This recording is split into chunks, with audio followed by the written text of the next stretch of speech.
어떠어떠한 것을 하지 않겠다, 혹은 어떠어떠한 것을 반드시 하고야 말겠다라는 다짐을 할 때 그 다짐에 대한 동기가 있기 마련입니다. 제가 살을 빼야겠다고 다짐했을 때가 떠오릅니다. 초등학교 2학년 때까지만 해도 저는 음식을 별로 좋아하지 않는 아이였습니다. 그래서 꽤 마른 편에 속했었는데 어머님께서 어디선가 코끼리 비타민을 구해 오셨습니다. 그걸 먹자마자 오후 4시만 되면 고추장에 밥을 비벼 먹는 아이가 되었습니다. 그리고 온갖 음식을 사랑하는 식성으로 바뀌었습니다. 그렇게 저는 초등학교 때 초고도 비만의 삶을 살았습니다. 거울을 볼 때마다 제 자신이 너무 싫었지만 음식을 포기할 수는 없었습니다. 살을 빼야겠다는 다짐조차 하지 않았습니다. 그러다 중학교 3학년 때 학원에서 예쁘다고 소문난 선생님께서 수업 시간에 민섭이는 참 잘생겼어 라고 고백하시는 겁니다. 자기가 좀만 나이가 어렸어도 저랑 만났겠답니다. 뚱뚱해서 연애의 연자도 생각하지 않던 제 마음은 뜨겁게 타올랐습니다. 한 달 동안 삼시세끼 밥 한 숟갈을 먹으며 살을 뺐습니다. 그렇게 초고도 비만에서 정상인이 되었고, 그 선생님이랑 물론 연애를 하진 않았지만 건강한 신체로 거듭나게 되었습니다. 제가 이 얘기를 꺼낸 이유는 다이어트를 하려면 저처럼 식단 조절을 잘해야 된다는 말씀을 드리려는 게 아니라, 동기부여 없는 다짐은 없고 동기가 강하면 강할수록 다짐 역시 강력해진다는 것을 말씀드리고 싶었습니다. 많은 크리스천들이 새해만 되면 술과 담배를 끊겠다고, 그리고 하나님 보시기에 부끄럽지 않은 삶을 살겠다고 다짐합니다. 그러나 이 다짐은 얼마나 강력한 동기로 이루어졌으며 얼마나 잘 지켜집니까? 새해 때마다 하는 이 다짐은 매년 우리를 찾아오는 동기이기에 이런 쉬운 동기에 자극되어 하는 다짐 역시 너무 쉽게 무너질 가능성이 있습니다. 오늘 본문에는 그 어떠한 동기보다 강력하고 그 어떠한 다짐보다 굳건한 다짐을 하는 야곱의 이야기가 나옵니다. 본문을 함께 보시며 오늘날 우리에겐 어떠한 동기가 필요하고 2025년은 우리는 어떤 다짐을 할 것인가 함께 묵상하며 은혜를 나누고자 합니다. 동기란 어떠한 사건으로부터 얻어지게 됩니다. 강력한 동기가 생기기 전에 야곱의 인생에는 어떠한 사건들이 발생했나 먼저 살펴보겠습니다. 그 삶에는 많은 사건들이 있지만 저는 크게 4가지 사건을 보려 합니다. 그에게 있어서 첫 번째 사건은 모두가 아시다시피 장자의 축복권 사건입니다. 아버지를 속여 형 에서의 축복권을 가로챘고 형에게 죽음을 당하지 않으려고 삼촌 라반에게 도망칩니다. 이것이 그의 인생이 꼬이기 시작하는 첫 번째 사건입니다. 그는 이 사건으로 인해 삼촌 라반에게 도망가게 되는데 그곳에서는 두 번째 사건이 발생합니다. 바로 삼촌 라반의 뒤통수 사건입니다. 라헬을 주기로 해놓고 레아를 주지 않나, 약속했던 노동의 날을 자꾸 어기질 않나, 그로 인해 그는 오랜 세월 삼촌의 집에서 일하게 됩니다. 남들보다 훨씬 뒤처지는 인생을 살게 되는 것이죠. 그리고 세 번째는 삼촌의 질투 사건입니다. 야곱의 재산이 많아지니 삼촌은 야곱을 시기하였고 곱지 않은 눈으로 그를 바라보았습니다. 이 타이밍에 하나님은 나타나셨고 그에게 고향으로 돌아가라 하셨죠. 야곱은 고향으로 돌아가도록 결정했습니다. 그리고 아내들 역시 허락했습니다.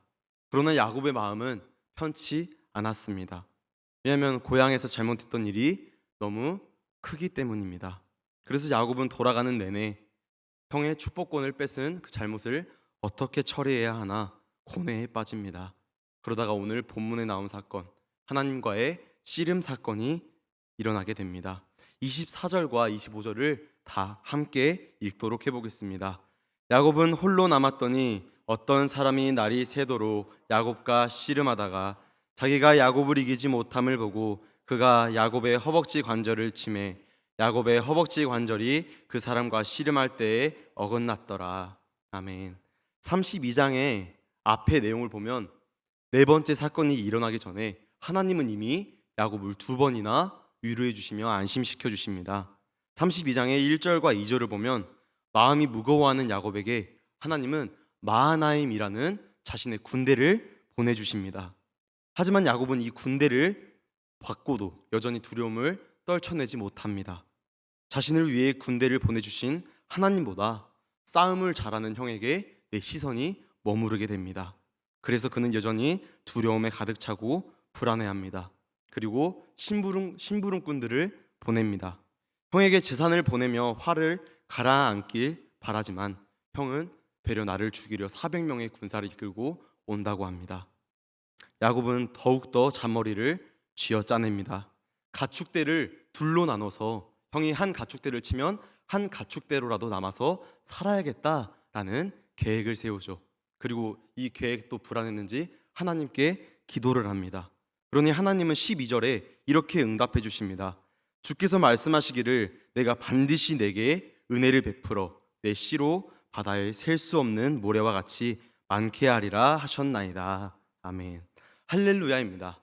하나님께서는 나에게 은혜를 베푸시고 내 씨를 바다의 모래수와 같게 해주겠다고 약속하십니다.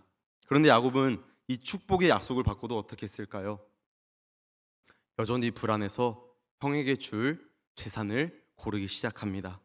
암염소 200마리, 순염소 220마리, 암양 200마리 등등 무려 550마리나 되는 자신의 뇌물을 준비하며 형의 화를 풀어줄 계획을 짭니다. 그러나 야곱의 계획에 변수가 찾아옵니다. 우리는 변수를 별로 좋아하지 않습니다. 그래서 우리가 무슨 일을 계획하고 추진할 때 이 변수가 최대한 발생하지 않도록 철저히 계획합니다. 나의 계획을 어지럽히는, 방해하는 변수가 발생하지 못하게 말이죠. 그러나 변수는 아무도 예상하지 못한 곳에서 그 누구도 막지 못하는 방법으로 오게 됩니다. 바로 이 씨름을 통해 야곱의 힘줄이 끊어지는 것처럼 말입니다. 사실 야곱에게 일어난 사건들을 보면 마지막에 하나님이랑 직접 씨름하는 사건 이외에 그다지 낯선 사건들은 아닙니다. 누구나 살면서 한 번씩 겪을 만한 사건이라고 생각 들어요. 첫 번째, 장자의 축복권 사건은 야곱이 욕심을 내서 인생이 꼬이기 시작한 사건입니다.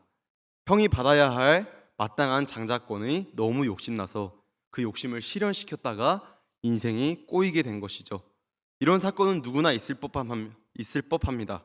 욕심내지 않아야 할 타이밍에 욕심내서 인생에 꼬이는 사람들이 얼마나 많습니까? 모두 자신의 삶을 돌이켜보면 다 하나씩 그런 사건들은 있을 겁니다. 두 번째로, 삼촌한테 뒤통수 맞은 사건은 어떻습니까? 지금은 세상 천지가 다 라반입니다. 전화기 속에는 보이스 라반, 부동산에는 전세 라반이 판을 칩니다. 결혼할 때도 보면 어떻습니까? 손에 물 한 방울 안 묻히게 해줄 것처럼 사랑하겠다고 해놓고 결혼해보고 보니 라반이었습니다. 우리는 서로를 속고 속이는 라반의 세상에서 살아갑니다. 그래서 두 번째 사건 역시 그다지 놀랍지 않습니다. 결국 세상에서 모든 라반들에게 상처받은 우리는 세 번째 사건을 경험하죠. 아, 역시 아버지 품밖에 없구나 하고 교회를 찾아오게 되는 사건입니다. 그런데 교회에 와놓고도 왜 우리는 여전히 이 불안한 마음이 가시지 않을까요? 마치 고향에 저질러 놓은 큰 잘못이 있는 야곱처럼, 내 목숨이 당장 위태로운 것처럼 왜 이렇게 우리는 인생을 불안하게 살아가냔 말입니다. 하나님은 필요하시다면 우리에게 마하나임이란 자신의 군대를 보내주실 것이고 우리로 하여금 모래수만큼 많은 주님의 백성을 낳을 수 있도록 우리를 지키시고 보호하여 주실 것입니다. 그런데 우리는 죄인이라는 특성을 놓지 못하고 나의 힘과 능력만을 의지하며 이 세상에서 살아남고자 안간힘을 쓰고 항상 불안해하지 않습니까? 그래서 우리에게도 하나님의 씨름 사건이 일어나게 되는 것입니다. 야곱은 안 그래도 형한테 보낸 재물이 잘 먹혔나, 이 뇌물을 받은 형이 나를 살려주려나 어쩌려나 불안해하고 있습니다. 그런데 난데없이 나타난 존재와 밤새 씨름이라뇨. 그리고 그 씨름을 통해 힘줄이 끊어지는 변수가 발생합니다. 형이 나를 죽이려고 하면 한 물이라도 살려서 빨리 도망치려고 했는데 하나님이 환도를 쳐버리는 바람에 빨리 도망가려는 나의 계획에 변수가 생겨버린 것입니다. 그러나 내가 정말 불필요하다고 생각하는 이 변수가 나의 삶을 가로막는 이 장애물이라는 사건이 야곱의 삶에서 가장 필요한 사건이었습니다. 야곱이 씨름하기 원해서 지나가는 사람을 붙잡은 것이 아닙니다. 야곱이 씨름하다가 힘줄이 끊어지고 싶었던 것도 아닙니다. 야곱은 이 네 번째 사건 자체를 원하지 않았을 겁니다.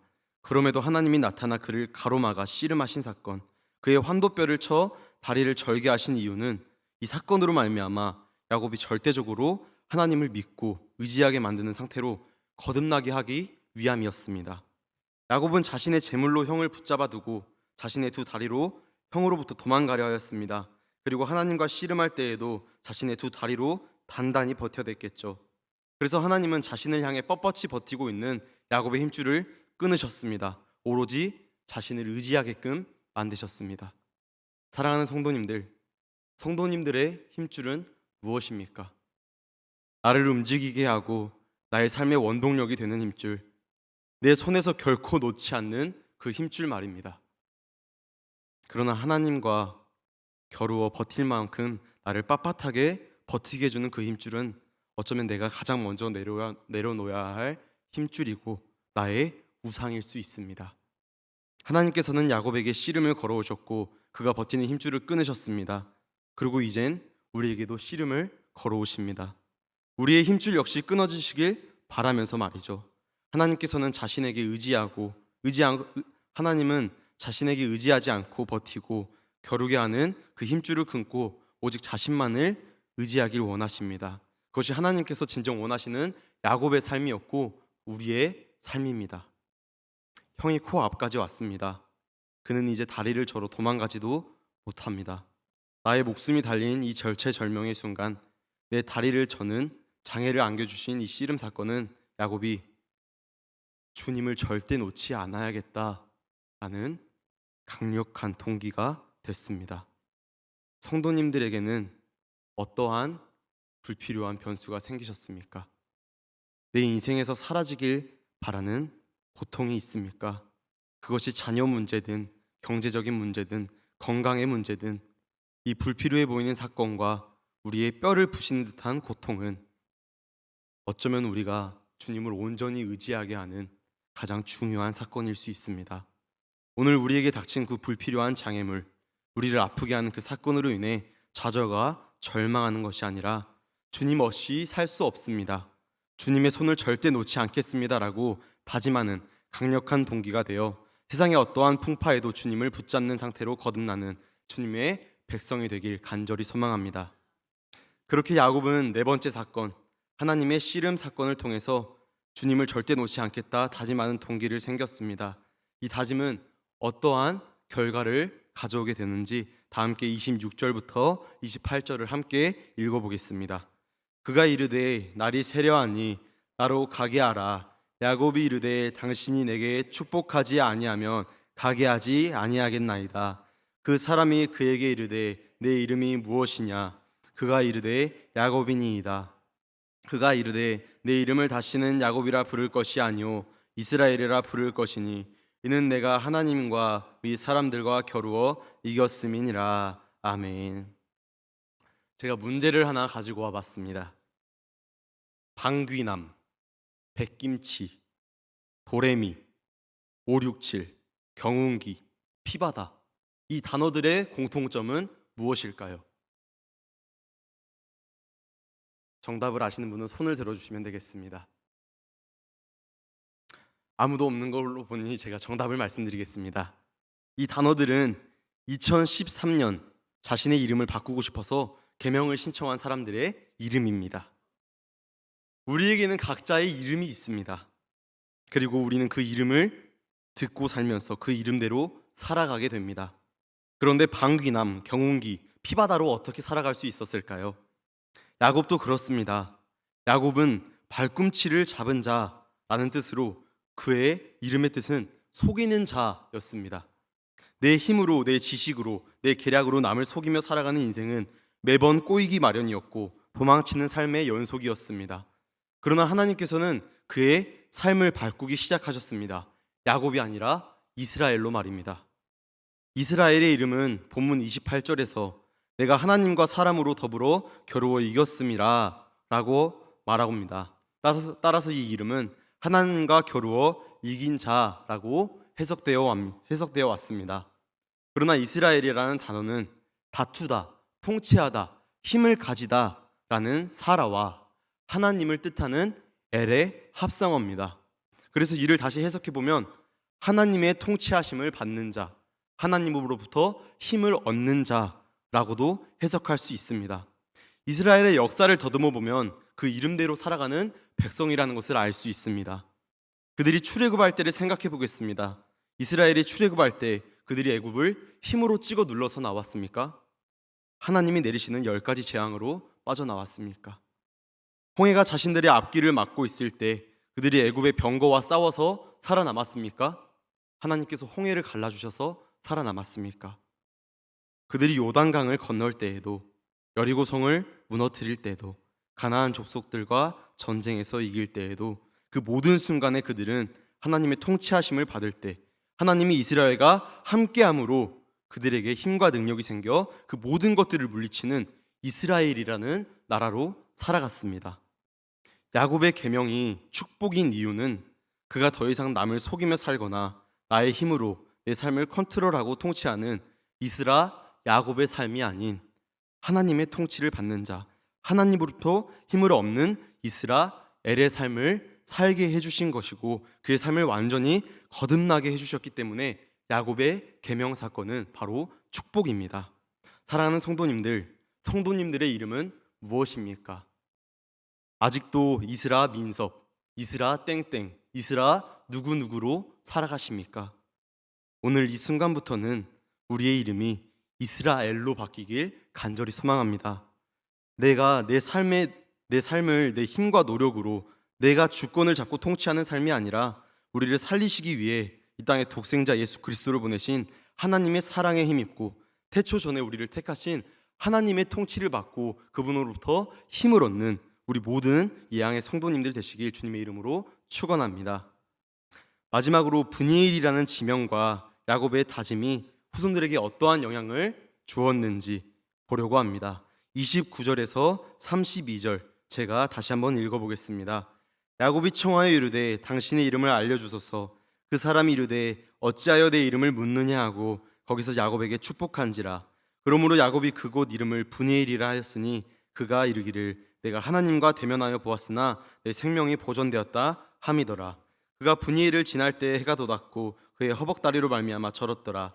그 사람이 야곱의 허벅지 관절에 있는 둔보의 힘줄을 쳤으므로 이스라엘 사람들이 지금까지 허벅지 관절에 있는 둔보의 힘줄을 먹지 아니하더라. 아멘. 고대 이스라엘 사람들은 신을 대면하면 목숨을 뺏긴다고 생각했습니다. 한없이 존귀한 존재를 마주하는 것만으로도 본인들의 생명이 위태로워진다고 생각했기에 그 당시 신은 경배의 대상이자 두려움의 존재였습니다. 그러나 야곱은 하나님과 씨름을 하고 그에게 축복을 주지 않으면 놓지 않겠다고 땡깡을 피우면서도 살아남았습니다. 이 분이엘은 얼굴이라는 뜻의 분이와 하나님을 뜻하는 엘의 합성어로 하나님의 얼굴이란 뜻입니다. 그가 그곳을 하나님의 얼굴이라 칭한 이유는 감히 신을 대면했지만 그 신은 여태 내가 알던 나를 죽이는 존재가 아니라 나에게 은혜를 베푸시고 나를 사랑하는 존재라는 것을 확인했기 때문입니다. 오늘날 많은 크리스천들이 내가 과연 천국에 갈 수 있을까 두려워하고 이 세상을 살아가면서 죄인의 모습으로 살아갈 때 내 마음의 양심이 꺼려하면 교회에 나오기 더 두려워하고 괜히 교회의 발걸음을 멀리하기 마련입니다. 이 모습은 아담과 하와를 통해서도 볼 수 있습니다. 그런데 우리는 하나님을 피하는 그들의 모습을 보면서 많이들 야유하죠. 하와가 뱀의 꼬임에 넘어가지만 않았어도 우리가 에덴 동산에서 살아볼 수 있었을 텐데, 아담이 하와가 주는 선악과를 먹지 않았다면 우리가 이렇게 불필요하게 옷을 입고 살지 않을 수 있었을 텐데, 그러나 우리도 그들처럼 내 양심에 찔리는 잘못이 하나라도 있으면 하나님을 대면하기 꺼려합니다.